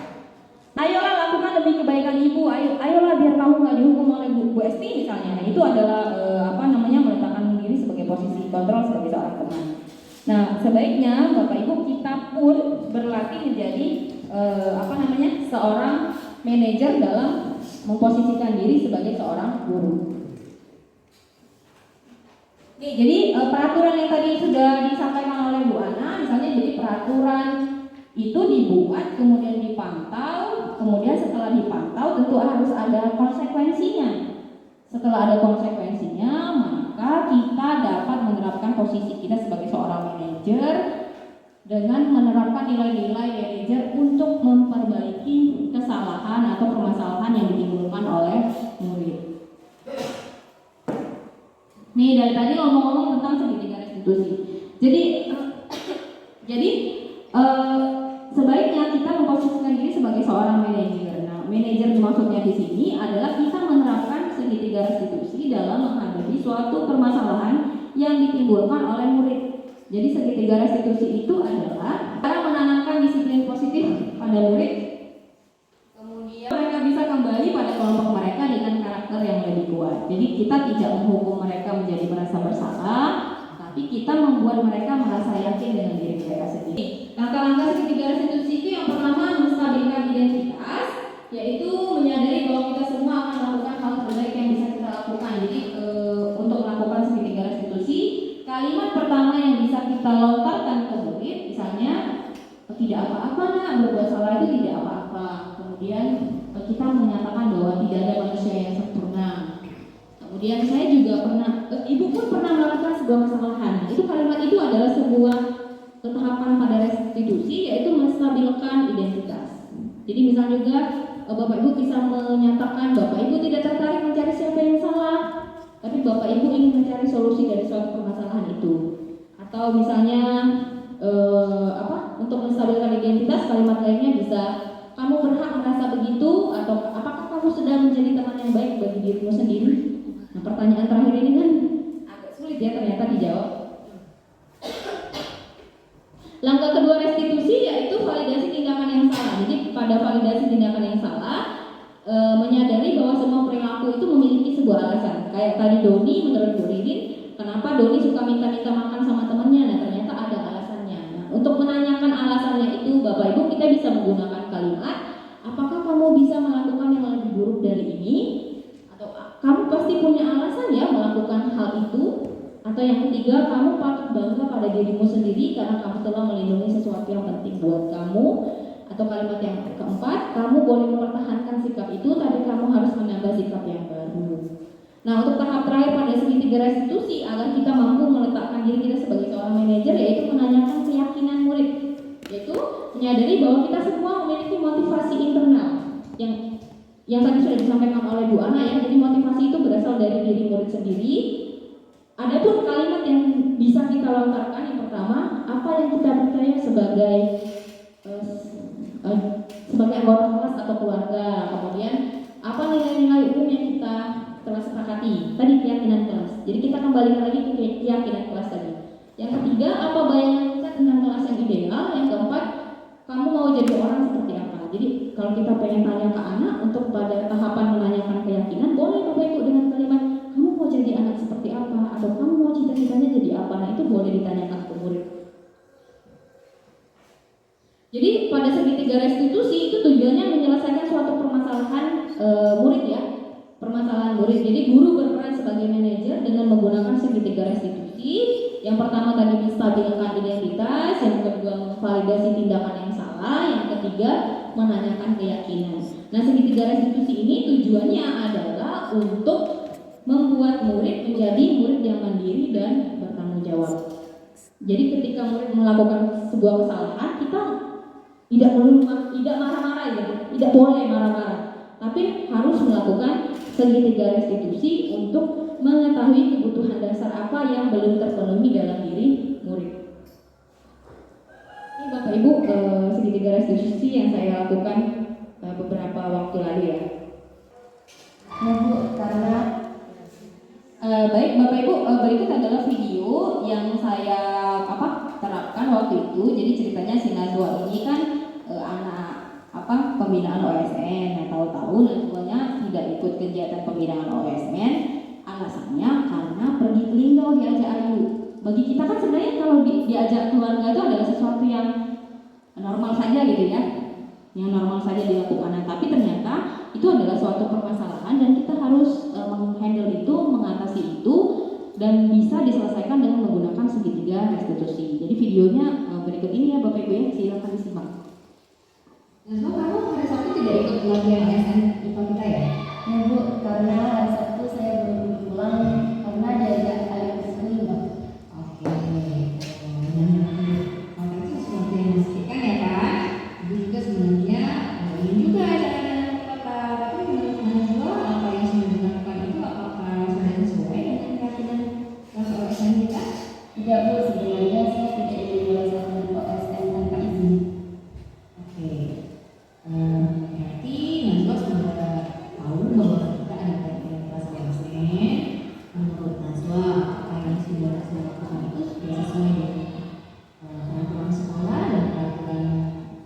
keyakinan kelas OSN kita. Ya Bu, mengenai tata tertib dengan peraturan dan kegiatan sekolah. Nah, berarti Nazila kan sudah tahu ya bahwa kelas OSN kita itu ada peraturan jelas. Dan semua solusi terbaik apa yang bisa Nazila berikan untuk hal yang sudah dilakukan tersebut. Saya harus minta izin dengan Ibu sebagai pembina OSN. Ya, adakah solusi lain yang bisa Nazila berikan dari untuk hal yang sudah dilakukan? Saya harus ikut kegiatan OSN dulu, baru pulang dan ikut kegiatan. Oke, dalam hal ini berarti Nazila sudah paham betul dengan pimpinan kelas kita ke depan. Ibu harap Nazila bisa mengikuti pimpinan kelas dengan sebaik-baiknya sesuai dengan apa yang kita lakukan ya. Ya, Bu, saya berjanji untuk lebih taat dengan tata tertib sekolah dan keyakinan kelas OSN. Oke, yang lain ya.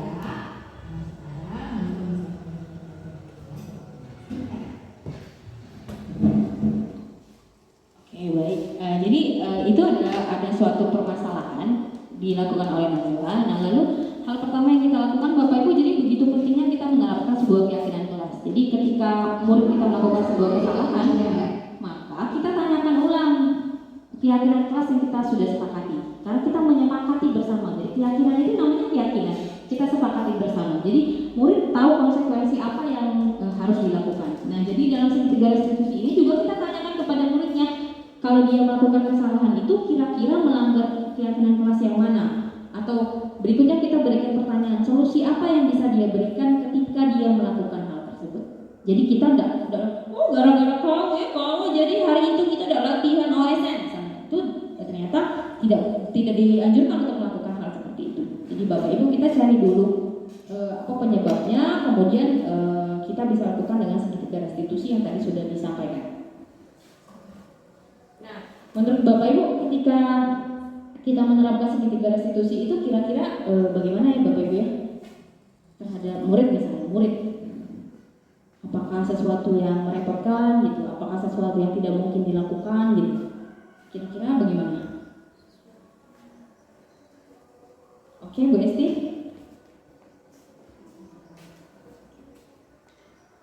Makasih Bu Rizka. Jadi kalau menurut saya itu segitiga restitusi itu merupakan solusi terbaik ya, solusi terbaik yang selama ini kita selalu menggunakan cara-cara ya jujur ya Bu. Saya dulu pernah melakukan hukuman, kemudian konsekuensi. Ternyata tindakan yang saya lakukan itu salah, apapun bentuknya salah. Nah ternyata dengan segitiga restitusi ini setelah diterapkan, anak itu menyadari dengan sendirinya apa kesalahannya. Kemudian tujuan dari restitusi ini tentunya anak tersebut mendapatkan solusi yang datang dari dirinya sendiri, bukan karena kita yang minta. Di restitusi ini kalau menurut saya ini adalah solusi terbaik tentunya untuk ini ya, kegiatan pembelajaran di sekolah, sehingga siswa-siswi kita itu memiliki kesadaran dengan sendirinya apa posisinya, tugasnya, dan tujuan dari mereka sekolah, belajar di sekolah kita ini. Itu Bu. Baik, terima kasih Bu Esti. Jadi betul ya Bapak Ibu ya. Jadi ketika kita menerapkan segitiga restitusi, kita akan memunculkan motivasi intrinsik pada diri murid. Jadi dia menyadari kesalahannya, kemudian mengetahui konsekuensi yang akan diterimanya, kemudian dia menawarkan sendiri. Seandainya dia melakukan hal yang sama berulang, kira-kira apa yang harus dia lakukan. Jadi itu yang dinamakan segitiga restitusi dan memberikan ruang ya bagi murid untuk menyadari keyakinan dirinya ya Bu Esti ya. Oke, terima kasih Bu Esti. Jadi Bapak Ibu, jadi sebisa mungkin kita bisa menerapkan posisi kita sebagai guru, sebagai seorang manajer. Jadi bukan sebagai penghukum, bukan sebagai pembuat rasa bersalah, bukan sebagai seorang teman, atau minimal kalau belum mampu lah ya ke posisi manajer, minimal ke pemantau. Tapi disarankan sedemikian rupa untuk menerapkan memposisikan diri kita sebagai seorang manajer. Jadi pada posisi manajer harapannya guru bisa berbuat sesuatu bersama dengan murid. Jadi mempersilahkan murid untuk mempertanggungjawabkan perbuatannya dan mendukung murid agar dapat menemukan solusi atas permasalahannya. Jadi kayak tadi Najwa, padahal cuma diajak jalan-jalan oleh Ayu ke Linggau.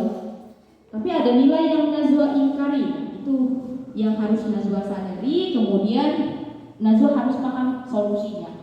Nah, pada posisi manajer ini tentunya berlandaskan segitiga restitusi yang mana menjadikan murid sebagai seorang manajer pada dirinya sehingga tercipta identitas positif atau berhasil pada diri murid. Jadi dia mengetahui dirinya ya, menuntun dirinya untuk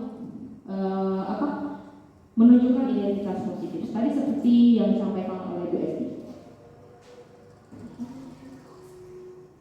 Nih, lanjut dulu Bapak Ibu ya, kita sudah di ujung materi. Jadi burung hinggap di ranting pohon suka bernyanyi dengan riang. Terima kasih Bapak Ibu sudah datang. Mari terapkan budaya positif untuk perubahan.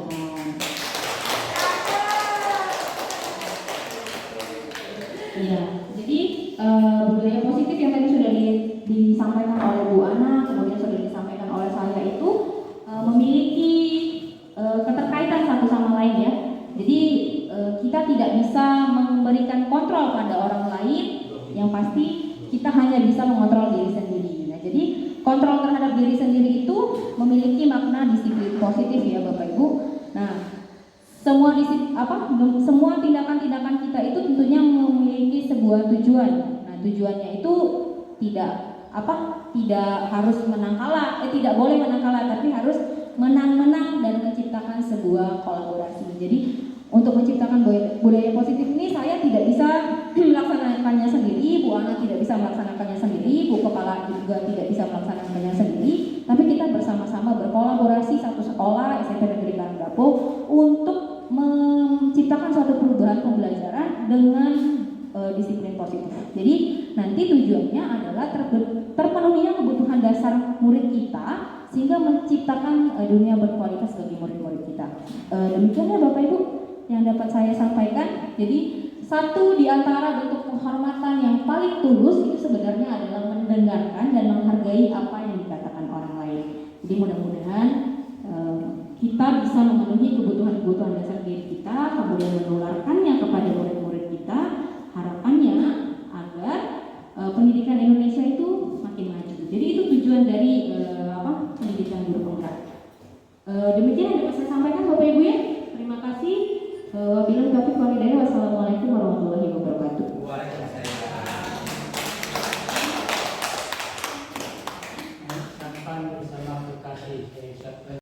Oke, baik Bapak Ibu, jika ada pertanyaan, waktu dan tempat kami silakan.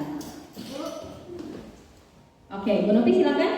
Ya, terima kasih. Bu, jadi tidak boleh ya bertindak sebagai penghukum walaupun apapun kondisi anaknya. Terima kasih Bu Novi untuk pertanyaannya. Jadi betul ya Bu Novi. Jadi dari 5 posisi kontrol itu minimal sekali kita menempatkan diri kita sebagai seorang guru pada posisi pemantau dan harus beralih ke posisi manajer. Jadi posisi penghukum itu adalah posisi yang terlarang ya untuk dilakukan. Jadi apapun permasalahan yang dihadapi oleh anak, maka kita harus menerapkan segitiga restitusi tadi. Sehingga ketika kita menerapkan segitiga restitusi tadi, maka kita sudah bertindak sebagai seorang manajer. Jadi kita tidak menghakimi.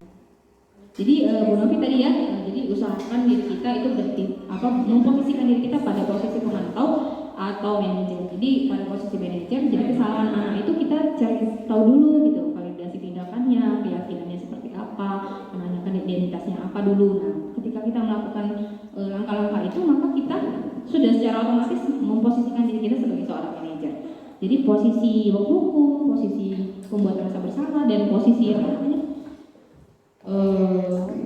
sebagai teman itu adalah posisi yang sebaiknya kita hindari. Seperti itu Bapak Ibu ya.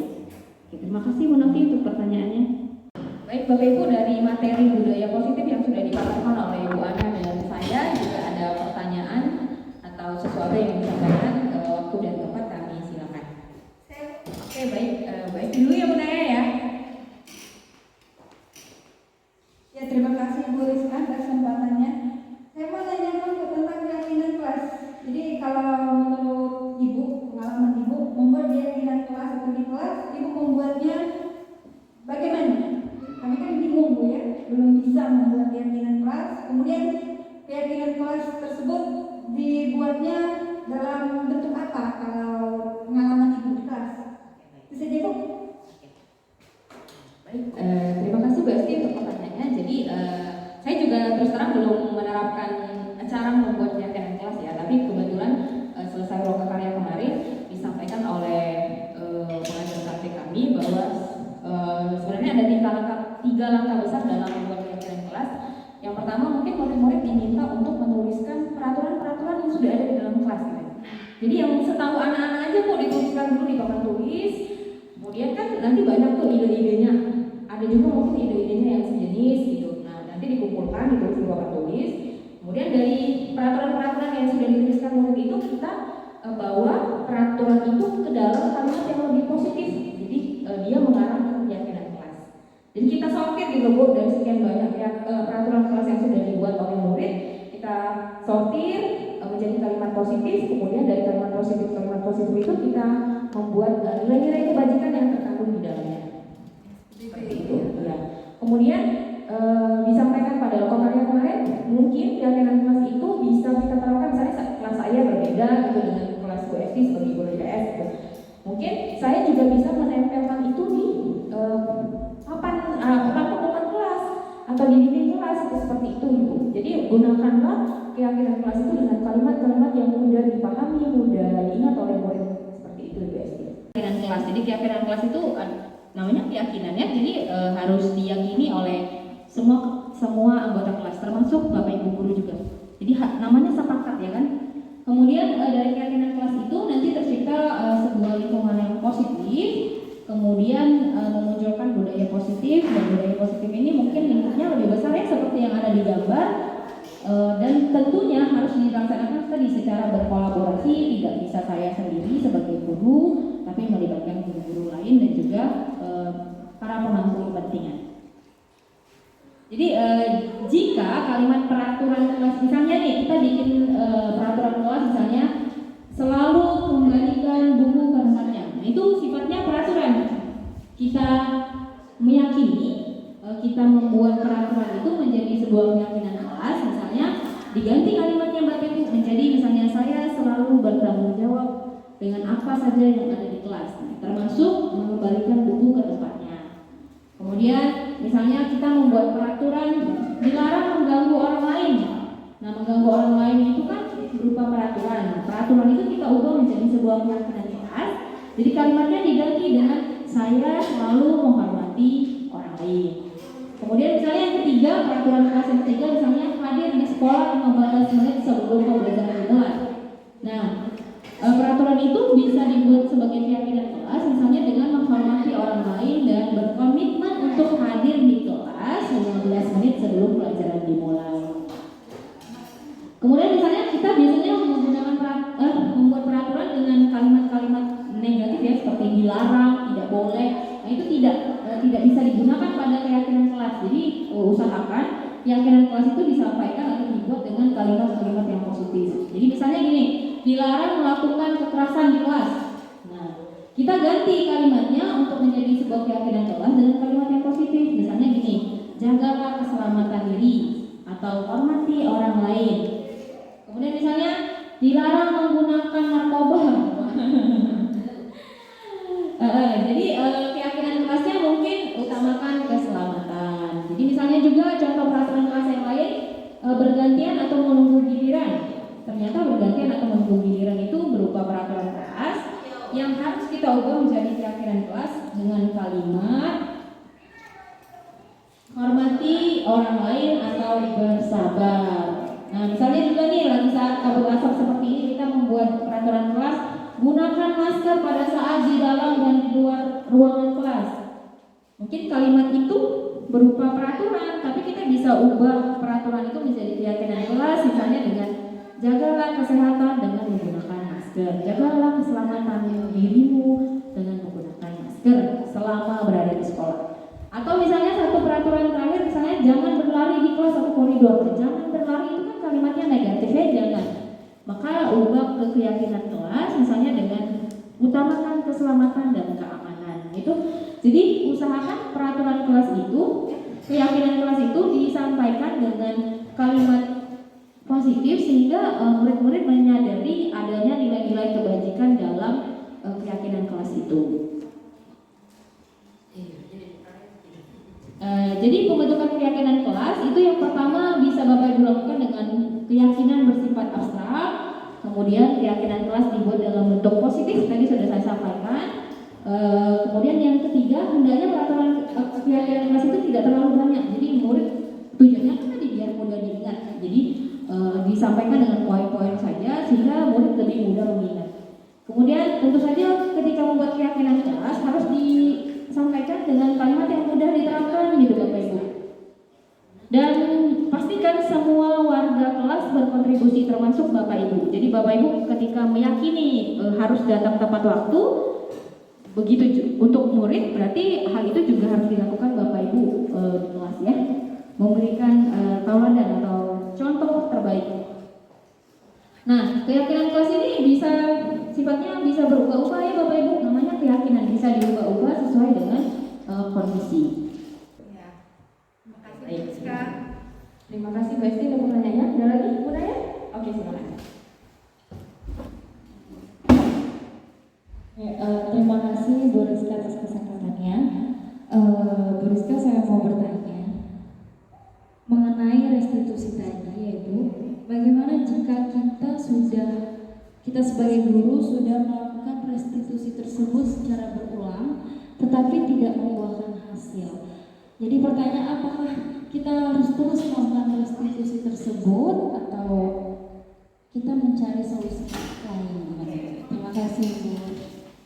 Oke, terima kasih Bu Naya untuk pertanyaannya. Jadi betul ya, jadi restitusi ini kan berarti menempatkan guru sebagai dalam posisi manajer. Jadi mencarikan solusi dan solusinya itu berasal dari siswa sendiri. Nah, ketika kita melakukan restitusi secara berulang kemudian tidak ada hasilnya seperti itu ya Bu ya. Tapi itu juga tetap harus terus dilaksanakan restitusinya. Karena kenapa? Karena perubahan itu kan tidak terjadi dalam waktu yang singkat. Jadi perubahan itu terjadi dalam waktu yang lama, asalkan itu dilakukan secara berulang. Dan jangan lupa libatkan semua pemangku kepentingan di sekolah. Jadi seandainya Bu Naya mau melakukan A, B, C, sementara sekolah tidak setuju dengan perlakuan itu kan mungkin akan sulit dilakukan kegiatan restitusinya seperti itu. Oke, pantang mundur ya Bu Naya ya. Kita semangat melakukan restitusi. Terima kasih pertanyaan Bu Naya. Oke, baik Bu Naya. Mungkin ada yang ingin ditambahkan dari Bu Aris, silakan Bu. Baiklah, saya sekedar ingin menambahkan dari pertanyaan Ibu Naya tadi, bagaimana jika restitusi itu tidak berhasil tadi ya, seperti itu. Oke, kan restitusi tadi ada beberapa tahapan, jadi bisa saja Bu Naya namanya kan restitusi itu baru kita temui, jadi biasanya kita melakukan hukum atau memberikan konsekuensi. Jadi hal yang baru itu memang harus terus-menerus dilakukan. Hari ini tidak berhasil, mungkin besok baru akan kita rasakan dampaknya. Jadi yang namanya perubahan dari hal yang tidak biasa menjadi biasa itu memang memerlukan waktu dan proses. Iya, karena kan restitusi itu baru ini kita dengar, jadi memang butuh waktu yang panjang untuk bisa mencapai keberhasilan dari restitusi tersebut. Oke, terima kasih Bu Rizka. Oke, jadi dalam menerapkan segitiga restitusi tadi, landasan dasarnya sudah disampaikan oleh Bu Ana, itu harus ada keyakinan kelas ya Bapak Ibu ya.